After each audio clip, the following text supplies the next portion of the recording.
तो देखिए आप लोग भी थोड़ा सा पढ़ लीजिए केमिस्ट्री, ठीक है, ताकि आप लोग को भी जब पढ़ाएंगे ना केमिस्ट्री में कुछ कुछ चीज ऐसा है SO2 NO2 तो वहां पे दिक्कत होगा। चलो बैठ के पढ़ो, तो वहां पे कुछ चीज आपको सीखने के लिए मिल जाएगा तो बहुत काम आएगा।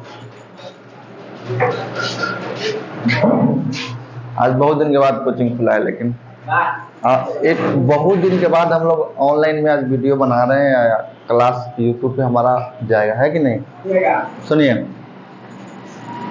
आपको हम बताते हैं कुछ बात। देखिए अभी जो हम केमिस्ट्री पढ़ाने जा रहे हैं यह रसायन विज्ञान है। इस रसायन विज्ञान में आपको रसायन विज्ञान का A से लेके Z तक की सारी जानकारी आपको हम देंगे, ठीक है। और इसके पढ़ने से आपको क्या क्या चीज का एग्जाम निकल जाएगा आप वो भी जान लीजिए। तो सबसे पहले यह सबसे अधिक यूजफुल होगा पॉलिटेक्निक या जो कंपटीशन ऐसी हो जिसमें इंजीनियरिंग का तैयारी वगैरह होता है, जैसे कि junior engineer, WBJ, JEE, IIT वगैरह में ये सब ये आता है। उसके अलावा वह जितने भी कंपटीशन एग्जाम जो सरकार कंडक्ट करवाती है जिसमें साइंस का क्वेश्चन आता है वहां पर भी इससे क्वेश्चन आता है। और यह जो मेनली बना हुआ है केमिस्ट्री जो हम जहाँ से पढ़ाने जा रहे हैं वह बेसिकली 9th से शुरू हो रहा है और 10th वगैरह आगे तक यह जाएगा, ठीक है। तो इसका हम एकदम शुरू से आपको बता रहे हैं। इसमें केमिस्ट्री के कुछ चीज पढ़ने होते हैं, जैसे कि इनऑर्गेनिक, ऑर्गेनिक, ये सब चीज पढ़ना होता है, फिजिकल, केमिकल, ये सब पढ़ना होता है। तो जब हमको सारा चीज पढ़ना ही है, ऑर्गेनिक भी पढ़ना है, इनऑर्गेनिक भी पढ़ना है, फिजिकल भी पढ़ना है, तो सबको लिखने से कोई फायदा, सीधा पढ़ा देते हैं और हाँ जो हो जाएगा वो हो जाएगा। अब एक बात और सुन लीजिए, आपको हम बताते क्या कि जैसे कि मान लेते हैं कि आप अगर पॉलिटेक्निक के लिए आप है ना स्पेशल बैठे हुए हैं, तो आपको पॉलिटेक्निक का एग्जाम निकालना है।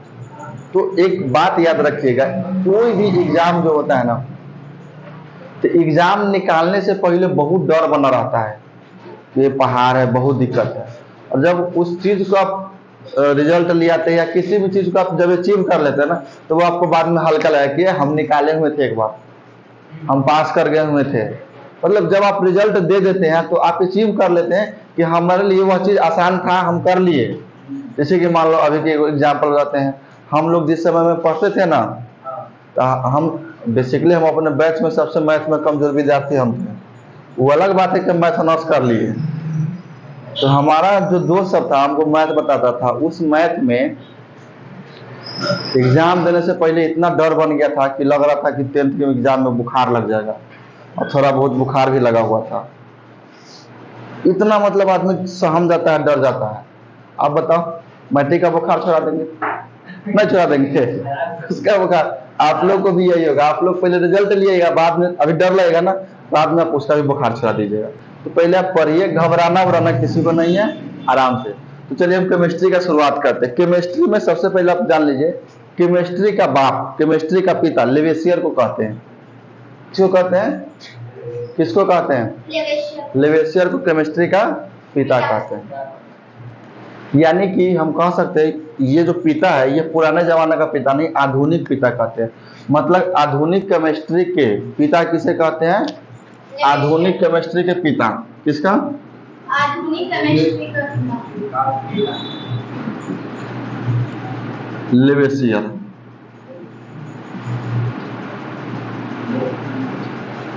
किसे कहते हैं? लेवेसियर। याद रहेगा ना? देखिए जब हम पढ़ाएंगे तो आप नोट वगैरह से बिल्कुल नहीं निकालिए, ठीक है। नोट निकालिएगा तो आपको दिक्कत हो जाएगा, आप फिर सोचिएगा कि सर हमारा मिल रहा है, हम पढ़ा देंगे, आपके बुक में का जितना भी क्वेश्चन है वो बन जाना चाहिए। अब देखिए लेवेसियर को आधुनिक रसायन विज्ञान का पिता कहा जाता है। तो रसायन शब्द जो होता है ना, रसायन विज्ञान की उत्पत्ति कहाँ से हुई हमें ये भी जानना है। तो रसायन विज्ञान की उत्पत्ति एक्चुअली में मिस्र देश से हुआ था। मिस्र देश के लोग क्या करते हैं, मिस्र देश के लोग एक्चुअली जब वहां पे लोग मर जाता है ना, तो उनके लाश को कपड़ा में लपेट करके कुछ ऐसे केमिकल लगा दिए जाते हैं, और लगा देने के बाद उसे रख दिया जाए शीशा में, तो वह बहुत दिन के बाद सड़ के खराब हो जाएगा, लेकिन बहुत लंबे समय के बाद सड़ता है। इतना उसमें केमिकल लगा देता है मिस्र के लोग। केमिस्ट्री में जो है केमी, पहले केमिकल अतः केमिस्ट्री। तो वैसे ही मिस्र देश के लोग लाश में मरे हुए में वो लगा के मम्मीज वगैरह बनाया करते हैं, मम्मीज बोलते हैं उसको। जब लास्ट में वैसा कपड़ा पहना के रख दिया जाता है तो क्या होता है? मम्मीज होता है। तो क्या बोलते हैं, मिस्र के लोग यहाँ पे हुआ। तो हम कह सकते हैं कि केमिस्ट्री का प्रारंभ, रसायन विज्ञान का शुरुआत किस देश से हुआ है? मिस्र देश से हुआ है। केमिस्ट्री विज्ञान एक ऐसा विज्ञान है जिसे विज्ञानों का विज्ञान कहते हैं। इसे विज्ञानों का विज्ञान कहते हैं। क्यों? क्योंकि जब केमिस्ट्री पढ़िएगा तो आप जानते हैं कि हम जब बायोलॉजी पढ़ते हैं तो बायोलॉजी में पढ़ना पड़ता है आयरन। आयरन की कमी से बच्चा कमजोर हो गया है, तो आयरन खाता है लोग, साग सब्जी में भी होता है, दवा भी होती है आयरन का। लेकिन यहाँ पे भी आपको केमिस्ट्री पढ़िएगा तो इसमें भी आयरन पढ़ना पड़ जाएगा, इसमें भी इलेक्ट्रॉन वगैरह पड़ जाएगा। मतलब फिजिक्स, केमिस्ट्री का ऐसा विज्ञान है जिसमें फिजिक्स भी शामिल हो जाता है और बायोलॉजी भी शामिल हो जाता है, इसलिए इसे विज्ञानों का विज्ञान कहते हैं। समझ में आ रहा ना तुमको जी? समझ में आ रहा है? विज्ञानों का विज्ञान किसे कहते हैं? रसायन विज्ञान कहते हैं। अब कुछ बात और समझिए, देखिए हमें जो चीज पढ़ना है, हम शुरुआत करते हैं पदार्थ से। पदार्थ को हम लोग कह सकते हैं द्रव्य या द्रव्यमान, ऐसे होता है, द्रव्य बोलते हैं। अब बात समझिए, दुनिया में वो सारा चीज जो स्थान घेरता हो, जिसमें वजन हो, उसे पदार्थ कहते हैं या उसे द्रव्य कहते हैं। पदार्थ और द्रव्य दोनों एक ही चीज है। तो दुनिया में सारा चीज, जैसे कि हम ही को ले लीजिए, हम हैं, हमारे में कुछ वजन है कि नहीं है? हम कुछ जगह घेरते हैं कि नहीं घेरते हैं? खड़ा है तो कम घेरते हैं, सोने के बाद तो पूरा चौकी छेक लेते हैं। कोई भी आदमी ऐसे होता है ना। तो हम पदार्थ है, हम एक द्रव्य है। समझ में आ रहा है? पदार्थ को इंग्लिश में जब पढ़िएगा, इंग्लिश मीडियम में किसे बोलते हैं? मैटर। ऐसे कहते हैं सब्सटेंस। इसे क्या कहते हैं? सब्सटेंस कहते हैं। देखो लड़की लोग आपको बताते हैं, अब की बार जो 12th का एग्जाम हुआ है बिहार बोर्ड से, लड़की लोग से बहुत ज़्यादा नंबर लाई है। और अब की बार जो साइंस, कॉमर्स और आर्ट तीनों में जो टॉप किए, तीनों लड़की है, और लड़का सब पीछे रह जाता है। लड़का सबके ऊपर बहुत जिम्मेवारी भी हो गया है आजकल के दौर में। अब बताइए, उसको बजरंग दल में भी जाना रहता है, मनीष कश्यप का जेल में गया तो उसको हड़ताल पे भी जाना रहता है। लड़की को कैसे पढ़ना रहता है? लड़की देखो बस इतना ही काम है। लड़का सबको फिर अमित शाह आएंगे तो उसके रैली में जाना होगा, यानी चिराग पासवान आएंगे तो उधर जाना। लड़का सबको बहुत काम है, इसलिए लड़की निकल जाती है। लड़कियों के पीछे भी जाना है। देखो कुछ भी करे ससुरा से बहुत व्यस्त रहता है रहता है कि नहीं रहता है?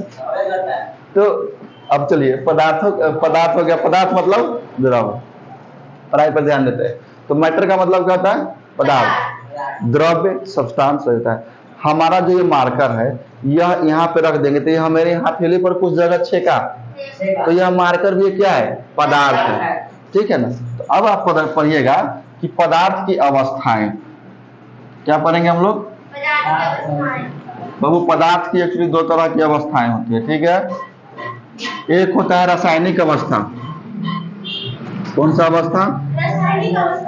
रासायनिक अवस्था। एक होता है भौतिक अवस्था।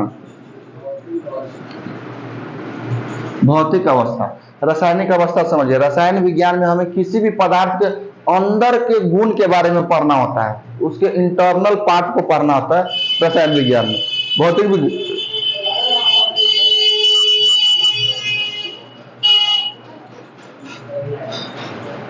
मजा लिया ना सिटी में?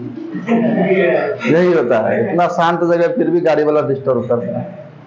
तो रसायन विज्ञान में हमें किसी भी पदार्थ के अंदर के गुण को पढ़ना होता है, और भौतिक विज्ञान में ऊपर के गुण के। जैसे कि भौतिक अवस्था, भौतिक में कैसे, जैसे कि हमको देखिए, हम देखने में कैसे आता? करिया, चाहे सावला बोल सकते हो ना भाई, कुछ भी बोलोगे ना तो देखिएगा चला गया। तो ये हमारी भौतिक अवस्था है। हमारे मन में क्या है कौन जानता है? रासायनिक अवस्था। तो किसी भी चीज की बाहरी अवस्था को हम लोग भौतिक अवस्था कहते हैं, और उसके अंदर के चीज को क्या कहते हैं? रासायनिक अवस्था कहते हैं। रसायन विज्ञान में एक्चुअली किसी भी पदार्थ के, किसी भी ऑब्जेक्ट के इंटरनल चीज को पढ़ा जाता है। और यहाँ पे जो द्रव्य की बात करते हैं, द्रव्य का मतलब पदार्थ जो स्थान घेरता है, जिसमें वजन हो। लेकिन एक चीज आप जानते हैं, प्रकाश, लाइट, प्रकाश जब जाता है ना तो स्थान तो यह घेर लेता है। जैसे कि आप टॉर्च जब जलाएंगे तो यहाँ पे वो कुछ छर्रा के लाइट गोल अपना जगह तो घेर लेगा, लेकिन उसमें कुछ वजन ही नहीं होता है, उसमें कुछ वजन नहीं होता है, इसलिए प्रकाश जगह घेरता है। लेकिन वह क्या है, पदार्थ में नहीं होता, पदार्थ में पदार्थ नहीं है या द्रव्य नहीं है। जाने दो, ट्रैक्टर वाला को जाने देते हैं। इसलिए बोलते हैं ऊपर बनाएगा तो ऊपर मस्त लोकेशन है, लेकिन ऊपर वाला बना देगा ऊपर रूम मस्त हो जाएगा, फिर पूरा जिला में एकदम तबाही मचा देना है। अब लड़के सब तो हमारा नाम बहुत ऊंचा किए है। अब बताइए हम कितना फर्स्ट अटेम्प्ट हम 11th-12th वाले को पढ़ाए कि नहीं, पहले दफा ना खोले थे। और लड़की लोग के जिद पर हम आए खोले, और देखो लड़के सब कितना शानदार रिजल्ट दिए, एक भी लड़की का रिजल्ट नहीं खराब है। समझ में आ रहा है? इसलिए कहते हैं लड़की सबको अब पीछा करने के बारी आएगा लड़का लोग का। लड़का लोग तो मेहनत से करो, बजरंग दल के चक्कर छोड़ो। तो भौतिक अवस्था रासायनिक अवस्था आप समझ गए, इसमें बाहरी चीज का पता चलता है, इसमें अंदर की चीज का चलता है। अब हम आपसे बात करें कि सर ये जो भौतिक अवस्था होता है, यह भौतिक अवस्था के भी कुछ प्रकार होते हैं, भौतिक अवस्था के भी कुछ प्रकार होते हैं। तो चलिए इसके प्रकार के बारे में आपको हम बताते हैं। पहला होता है भौतिक अवस्था का पहला प्रकार जो होता है, इसे हम लोग बोलते हैं ठोस। इंग्लिश में बोलते हैं सॉलिड, एस लिख दे। ठोस का मतलब क्या होता है कि कोई भी पदार्थ वह उसके जो अणु एवं परमाणु होते हैं ना, वह आपस में बहुत करीब होते हैं, इसलिए वह एक दूसरे से बहुत जोर से चिपके हुए रहते हैं कि आप उसको इजीली देख के पहचान लीजिएगा कि ठोस है। और ठोस चीज में क्या होता है ना कि उसको कहीं पर रख दीजिए तो जैसा का तैसा रहेगा। क्यों? क्योंकि उसके आपस में अणु बहुत अच्छी तरह से जुड़े हुए रहते हैं। इसके कारण क्या होता है, ठोस आपस में क्या होता है, रहता है। हाँ, जैसे कि ईंटा हो गया, ईंटा के मिट्टी के छोटे छोटे कण से मिलकर बनता है, उसके अणु आपस में इतना संपर्क बना लेते हैं कि ईंटा कभी भी अलग नहीं होता है, मकान खड़ा कर देता है, लेकिन वो बनता है छोटे से अणु से ही है ना। तो पदार्थ की खासियत यही होती है ठोस में कि उसके अणु आपस में क्या होते हैं, बहुत नजदीक में, बहुत घने होते हैं। इसके अणु क्या होते हैं, इसके अणु बहुत करीब होते हैं। अणु क्या होते हैं, बहुत करीब होते हैं, जिस कारण इसकी डेंसिटी बढ़ जाती है। जब अणु करीब रहेगा तो इसका घनत्व क्या हो जाएगा, बढ़ जाएगा। तो इसका घनत्व क्या होता है, ऊपर की ओर तीर दे दिया मतलब ज्यादा होता है। तो सबसे अधिक घनत्व किस चीज का होता है, ठोस का होता है। अगर हम कोई ठोस सामान को लेके यहाँ से वहां फेंक दिए तो क्या वह गायब हो जाएगा, बिखर जाएगा? नहीं, वह वैसे का वैसे ही रहेगा। तो ठोस पदार्थ का डेंसिटी घनत्व क्या होता है, बहुत ज्यादा होता है। अगर आपके सामने हम एक ईंटा यहाँ से वहां फेंक देंगे तो क्या होगा, ईंटा 10 टुकड़ा हो जाएगा? नहीं ना हो जाएगा, होगा ही नहीं। अच्छा वाला ईंटा होगा टुकड़ा? नहीं। क्यों? क्योंकि उसके अणु आपस में बहुत अच्छे से जुड़े होते हैं। तो हम कह सकते हैं कि सर ईंटा ठोस पदार्थ हुआ। ईंटा कैसा पदार्थ हुआ, ठोस पदार्थ हुआ। दूसरा आता है द्रव। देखिए ये द्रव्य है, वह और यह है, इसमें सिर्फ वह है। इस द्रव का मतलब होता है लिक्विड। लिक्विड मतलब वैसा चीज जो पानी के जैसा हो। लिक्विड जैसा क्या होता है, पानी के जैसा। इसमें भी अणु होते हैं, लेकिन इसके अणु उतने करीब नहीं होते, इसलिए यह पानी के जैसे होते हैं। ठीक है। और तीसरा क्या हो जाएगा, गैस। गैस को जी से सूचित कर देंगे, जी फॉर गैस। गैस में क्या होता है, इसके अणु बहुत दूर रहते हैं, इनके अणुओं के बीच की दूरी बहुत ज्यादा होती है, इसीलिए गैस को आप हाथ पर रखिएगा तो उड़ जाएगा। सिलेंडर खोलिएगा गैस उड़ के गायब हो जाएगा। क्यों? क्योंकि उसके अणु आपस में जुड़े हुए नहीं रहते हैं, उसके अणु आपस में बहुत दूर दूर रहते हैं, फाफर रहते हैं, पूरा बिखरे हुए रहते हैं। तो आपसे पूछेगा एग्जाम में कि किसके अणु सब आपस में सबसे अधिक जुड़े हुए रहते हैं, ठोस के। किसका घनत्व सबसे अधिक है, ठोस के। किसका घनत्व सबसे कम है, गैस का। इसका तो कुछ भी नहीं करेगा, लिक्विड। बीच वाला का कोई वैल्यू नहीं होता है। तो आप इसके बाद आप ये लिख सकते हैं कि इसके अणुओं के बीच की दूरी बहुत ज्यादा होती है, इसके कारण इसका क्या है, घनत्व क्या होता है बाबू, घनत्व कम होता है। दूसरी बात कि यह जब इसको हवा में रखिएगा ना तो यह बहुत तेजी से गति करके गायब हो जाएगा। बिखरने के कारण इसको हवा में जब रखेंगे ओपन में तो इसकी गैस क्या होगा, तुरंत गायब हो जाएगा। आपके हाथ में से वह क्या हो गया, खत्म हो गया। इसका मतलब क्या है, इसमें गति बहुत ज्यादा है, इसके अणुओं के बीच की दूरी बहुत कम है, यह तेजी से फैल जाएगा। समझ में आया कि नहीं है? तो आपसे हम पूछ रहे, बताइए कि ठोस, द्रव, गैस, पदार्थ की कितनी अवस्था बता दिए? 3। ये आपको 9th तक पढ़ना है, ठीक है। अब आप इंजीनियरिंग लेवल की बात करते हैं आपसे, हम समझ में आ रहा है ना? आप जल्दी से बताइए, सबसे अधिक घनत्व किसका रहेगा? ठोस का। सबसे कम घनत्व? सबसे अधिक गतिशील कौन हो जाएगा? गैस। सबसे अधिक वेग किस में होगा?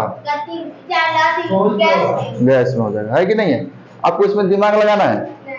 गैस में क्या हो जाएगा? बहुत अधिक गति होता है, हाथ में रखिएगा गायब, फूंक मारने का जरूरत भी नहीं है। और दूसरा चीज रखो तो फूंक मारोगे तब वो खुलेगा, है कि नहीं? तो ये हो गया। एक और आता है इसके बाद, चौथा अवस्था, प्लाज्मा अवस्था बोलते हैं उसको। जो लिवर करता है। हाँ, प्लाज्मा अवस्था के बारे में आपको ज्योग्राफी जब भूगोल पढ़ाए थे तो बताया था कि नहीं, प्लाज्मा अवस्था किसे कहते हैं? प्लाज्मा अवस्था जो होता है ना, इसमें आपको एक बात समझना, आयनाइजेशन। क्या समझना है? आयनाइज अवस्था। अब बोलो नया बात आ गया तो थोड़ा दिमाग से उड़ा देगा। जब भी हम आपको बोलेंगे ना कोई चीज समझा रहे हैं तो समझिए चीज बहुत टफ होगा। आयनाइज अवस्था क्या होता है, यही बात है। तो आयनाइज अवस्था किसे कहते हैं आप समझिए किसी चीज बताते हैं कि अगर किसी ठोस को जब हम गर्म करेंगे तो वह द्रव की अवस्था में आएगी, और उस द्रव को गर्म करेंगे तो वह गैस की अवस्था में आएगी। जैसे कि बर्फ क्या होता है? तो बर्फ होता है सब ठोस, और बर्फ को अगर हम रख के गर्म करेंगे तो क्या चीज में बदल जाएगा? द्रव में बदल जाएगा। और द्रव को गर्म करेंगे तो क्या बन जाएगा? गैस बन जाएगा। और गैस को गर्म करेंगे तो क्या बन जाएगा? पूरा। तो गर्मी नहीं होता है, आग पकड़ लेता है। तो अब समझिए इसी हिसाब से क्या होता है कि अगर हम किसी वायु के कण को इतना, मतलब किसी ठोस को गर्म किए तो द्रव बदला, द्रव को गर्म किए गैस बन गया पूरा। जैसे कि मान ले क्लास में बैठे हुए, आगे लग जाएगा इसमें तो गर्मी लगेगा, तो क्या लोग आगू में रहेगा? भागेगा इधर से उधर, अफरा तफरी। ठोस को गर्म करेंगे, अफरा तफरी होगा, लिक्विड बन गया। लिक्विड को गर्म करेंगे, गैस बनेंगे, आप कहेंगे गैस को गर्म करेंगे। उससे सोचेगा आप कितना गर्म करेगा जी हमको इतना गर्म कर दिया, कितना करोगे? अब वो और तलबला के भागेगा, भाग के कहीं ना कहीं छुपेगा ना, उसको जाएगा आगे के लुकारी लेकर, हम तुमको जलाएंगे। वो क्या देगा? पूरा भरा पूरा उसमें आग वाग पकड़ लेगा। गैस में पकड़ेगा कि नहीं पकड़ेगा? तो गैस में जब आग पकड़ेगा तो थोड़ा देर के बाद क्या पता चलेगा? उस आदमी का हथिया जल के होने गिर गया, पैरवा होने गिर गया, मुंह पूरा झोंस गया, और पेट में से निकालो क्या है? लीवर, सुदरान, ये क्या है? ये कौन चीज दुगरे? किडनी लग रहा है नहीं, पूरा राई छाई कर देगा आदमी को। तो मतलब क्या हो रहा है ना कि यहाँ पे एनर्जी था, यहाँ पे उससे ज्यादा एनर्जी था। यहाँ जब एनर्जी को हम उसमें बढ़ा रहे थे तो बहुत ज्यादा एनर्जी, हीट, गर्मी इसमें क्या हो गया? बहुत ज्यादा बढ़ गया। तो जब बहुत ज्यादा गर्म अवस्था में हो जाता है ना कोई भी चीज, तो उसे बोलते हैं प्लाज्मा अवस्था, उसे कहते हैं आयनाइजेशन। आयनाइजेशन का मतलब होता है पूरा राई छाई कर देना, तोड़ फोड़ करके नष्टो नाबूद कर देना। समझ में आया? पूरा अलकायदा की तरह बम उड़ा के मार के लगाते, वो क्या हो गया? आयनाइजेशन। तो आयनाइजेशन जो होता है वह किस में होता है? तो प्लाज्मा वाले अवस्था में होता है।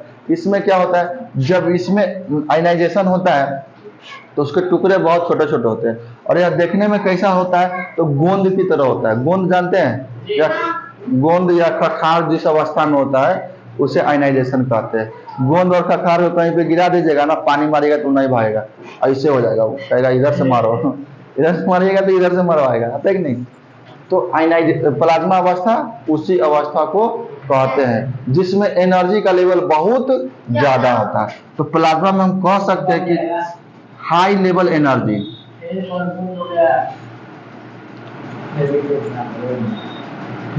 सबसे अधिक एनर्जी किस अवस्था में होता है? प्लाज्मा अवस्था में। आपको पता होना चाहिए कि हमारा जो सूर्य है वह किस अवस्था में? प्लाज्मा अवस्था में। बहुत ज्यादा एनर्जी है उसके पास, ठीक है। प्लाज्मा अवस्था कैसा होता है? जैसे कि लोहा को ले लीजिए और उसको पूरा गर्म कर दीजिए, भयानक वाला। अगर गर्म कर दीजिएगा तो देखते ना, हाँ, गोंद के जैसा रेड रेड पूरा हो जाता है, उसको बोलते हैं प्लाज्मा अवस्था। सोना को गर्म कीजिएगा तो वह भी किस अवस्था में? प्लाज्मा अवस्था में। अब क्या होता है? अभी तो कुछ नहीं, पहले जमाना के राजा सब बड़ी खतरा होता था, कान में लोहा गर्म करके डाल दो, अरे खतरा। क्या क्या उस सबके दिमाग में चलता था पता नहीं, मतलब वैसा कोई सजा होता है? हाँ, कान में आप लोहा गर्म करके डाल दीजिएगा, शीशा गर्म करके कान में डाल दो, ऐसा सोचा। गरम तेल आंख में डालो करा, ऐसा सुना मर जाएगा आदमी। वैसा अगर राजा है मतलब जो मन सोए करेगा। एगो नहीं 20-20 को ब्याह कर लेता था।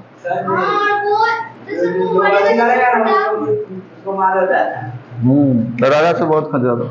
यहाँ तक समझ में आया? बताइए, पदार्थ के दो अवस्था, भौतिक अवस्था और रासायनिक अवस्था। भौतिक अवस्था में ठोस, द्रव, गैस और प्लाज्मा। भैया ये सब तो विदेशी ने दिया, ये सब किसने सर्च किया? विदेशियों ने। ये सब तो हो गया। इसके बाद पांचवा अवस्था आती है पदार्थ के, जिसका खोज किया था एक भारतीय ने, जिसका नाम था सत्येंद्र नाथ बोस। सत्येंद्र नाथ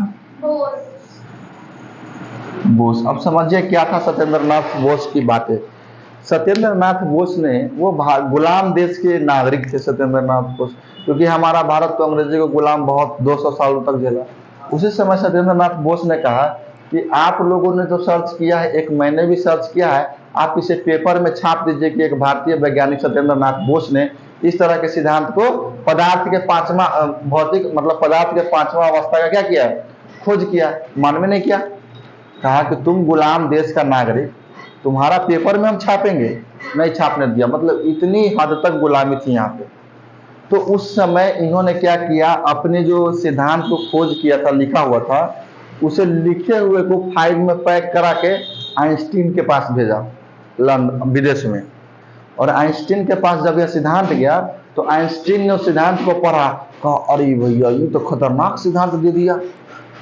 भारत के दिया था सत्येंद्र नाथ बोस, बहुत खतरनाक सिद्धांत दिया था।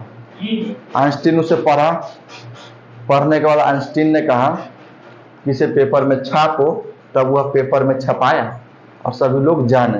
और उस समय की देखिए इंसानियत कितनी थी कि अगर आइंस्टीन के मन में बदमाशी होता तो आइंस्टीन कहता कि सत्येंद्र नाथ बोस ने नहीं, आइंस्टीन ने अपना सिद्धांत दिया है। अभी के समय में कोई किसी को दे, हम दिए उसको 20 रुपया, अब देगा कौन और नाम लगा लेगा अपन कि हम ही ना दिए थे। ना हमको घर से नहीं मिला था, हम अपना पैकेट से दिए थे। ऐसा हो जाता है कि नहीं होता है? लेकिन उस समय इतना बड़ा थ्योरी, और सत्येंद्र नाथ बोस ने आइंस्टीन साहब ने छपा दिया। और आइंस्टीन साहब ने छपाया तो सत्येंद्र नाथ बोस बहुत खुश हो गया। और सत्येंद्र नाथ बोस ने कहा कि देखिए भैया, हम भी भारतीय है, हमारी भी संस्कृति और हमारा भी अपना अभिमान है, इसीलिए अगर आइंस्टीन नहीं होते तो हमारा यह सिद्धांत तो आप छपाए नहीं करता, दुनिया के सामने आता ही नहीं। तो सत्येंद्र नाथ बोस ने कहा कि हमारा सिद्धांत इनके नाम से नहीं आता, आता तो इनके नाम से नहीं आता। तो इसने कहा कि हमारे सिद्धांत का नाम रहेगा बोस आइंस्टीन कंडेंसेशन। समझ आया? बोस आइंस्टाइन कंडेंसेशन, ये अपना पांचवा अवस्था का नाम दिया। किसने दिया? भारतीय ने। मतलब पदार्थ की वह कौन सी अवस्था है जिसका खोज सत्येंद्र नाथ बोस ने किया? तो BIC, Bose Einstein condensation. Condensation का मतलब क्या होता है? किसी भी चीज को ठंडा करना, किसी भी चीज को ठंडा करना। अब बोस साहब ने कहा कि चलो भैया अब काम करते हैं शुरू। अब हमारा इसका समझिएगा ना क्या इनका थ्योरी का काम था। तो इनके थ्योरी का काम यह था कि किसी भी पदार्थ को जब वो ठंडा करने का काम शुरू किए तो कहे कि हम कोई गैस के छोटे छोटे 2-3 अणु ले लेते हैं और उसको हम क्या करेंगे, गैसे के अणु लेंगे। ये किया था, उसको गर्म करते करते प्लाज्मा बना दिया। एक हम गैस को लेते लेते हम उसको देखते क्या बनता है। अब गैस को लेके इतना ठंडा किए, इतना ठंडा किए, इतना ठंडा किए, मतलब जितना ठंडा हो सकता था। मतलब बोस साहब ने लगभग -273 डिग्री तक सेल्सियस तक ठंडा किया। इससे ज्यादा ठंडा कुछ नहीं होता है। इसे कहते हैं परम ताप। इसे क्या कहते हैं? परम ठंडा वाला तापमान। इतना ठंडा कर दिया इस चीज को, ठीक है। और जब ठंडा किया तो चला कि ये जो गैस के अणु थे वह बदल गए लिक्विड में, लिक्विड के बाद बदले ठोस में, ठोस को बहुत ठंडा किए, एकदम खतरनाक ठंडा किए, गैस के अणु के 273 पर कर दिए। तो वो बन गया एकदम ऐसा बन गया कि जिसको आप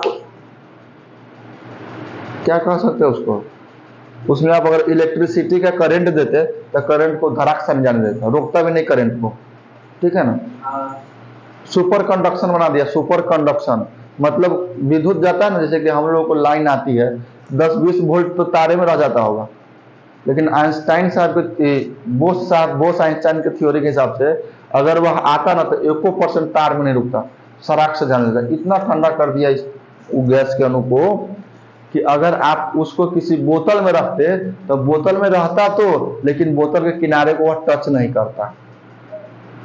इतना ठंडा कर दिया कि आप बोतल में रख दीजिए, बोतल को ढक्कन नहीं बंद कीजिएगा ना, वो अपने मन में बाहर निकल जाएगा। छुआ होगा आपसे इतना ठंडा चीज नहीं छू पाइएगा, मतलब लगभग पारा की तरह। पारा जानते हैं आप लोग, थर्मामीटर में होता है, छू ही नहीं सकते आपको, तो वही सा था। आप इसको नहीं छू सकते थे, लेकिन इसमें एक चीज था कि यह गति नहीं कर सकता था। अगर यह गति करता तो क्या होता, भाग जाता।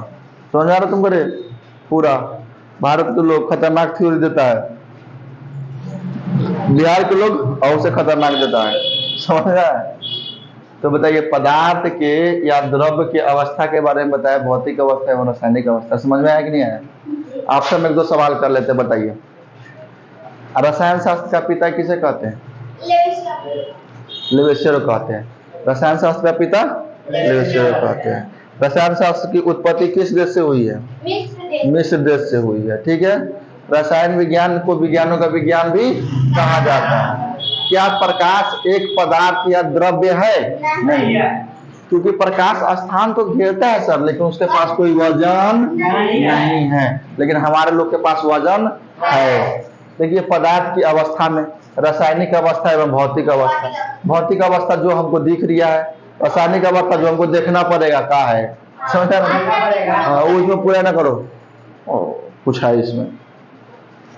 भौतिक अवस्था कितने प्रकार के? 4-5। पदार्थ के भौतिक अवस्था के कितने प्रकार? 5। पहला बताइए, ठोस, द्रव, गैस, प्लाज्मा।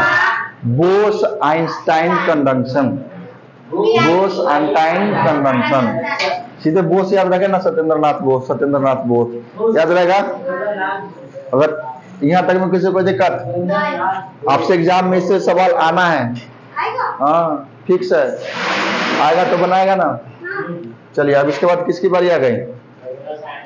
इसकी बारी। प्लाज्मा अवस्था जो होता है ना, देखिए आप थोड़ा सा अगर दिमाग लगाइएगा थोड़ा सा, तो प्लाज्मा अवस्था के ठीक उल्टा है बोस आइंस्टाइन का थ्योरी। क्योंकि इसने गर्म किया है, इसने ठंडा किया। गर्म करके चिथरा चिथरा उड़ा दिया था, और ये ठंडा करके उसको एक साथ लाया। एक गाना है ना, दिल के टुकड़े 1000 हुए। तो अगर केमिस्ट्री के हिसाब से पढ़िएगा तो क्या होगा? दिल के टुकड़े का आयनाइजेशन हुआ, आयनाइजेशन 1000 हुए कि नहीं? प्लाज्मा अवस्था में।